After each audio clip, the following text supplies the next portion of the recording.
అందరికీ నమస్కారం. శ్రీమాత్రే నమః. భారతదేశంలో ఎన్నో శక్తిపీఠాలు ఉన్నాయి. కానీ వాటిలో అత్యంత విశిష్టమైన క్షేత్రాలలో ఒకటి అస్సాంలోని నీలాచల పర్వతంపై వెలిసిన కామాఖ్య దేవాలయం. పురాణాల ప్రకారం దక్షయజ్ఞం తర్వాత సతీదేవి దేహభాగంలో భూమిపై పడినప్పుడు యోని మండలం నీలాచల పర్వతంపై పడిందని శాక్త సాంప్రదాయం విశ్వసిస్తుంది.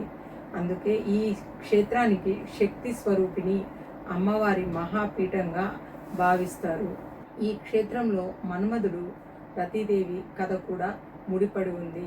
శివపార్వతుల కలయిక కోసం దేవతలు మన్మధుడి సహాయం కోరారు. తర్వాత జరిగిన సంఘటనల వల్ల మన్మధుడు కోల్పోయి ఉమామహేశ్వరుల అనుగ్రహం కోసం రతీదేవితో కలిసి తపస్సును చేశాడని కొన్ని పురాణాలు చెప్తాయి.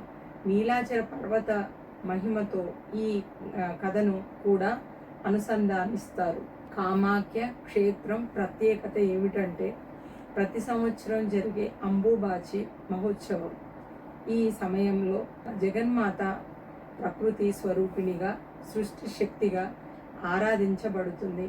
అమ్మవారు రజస్వల అవుతారని భక్తులు విశ్వసిస్తారు. అందుకే ఈ 3 రోజుల పాటు ఆలయ ద్వారాలు మూసి ఉంచబడతాయి. అయితే ఈ సంవత్సరము అంబుబాచి మహోత్సవము 22వ తేదీ నుండి జూన్ 22వ తేదీ నుంచి ప్రారంభం. 23, 24, 25 ఆలయ గర్భగుడి మూసి ఉంచబడుతుంది. జూన్ 26 పూజలు, ప్రత్యేకమైన పూజలు జరుగుతాయి.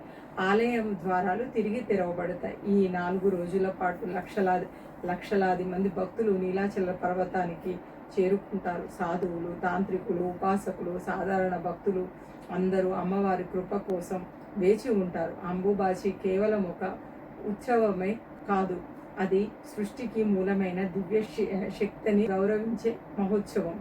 ప్రకృతి, స్థిరత్వం, మాతృత్వం, శక్తి, ఈ 4 తత్వాలను ఒకే సమయంలో గుర్తు చేసే పవిత్రమైన సందర్భం.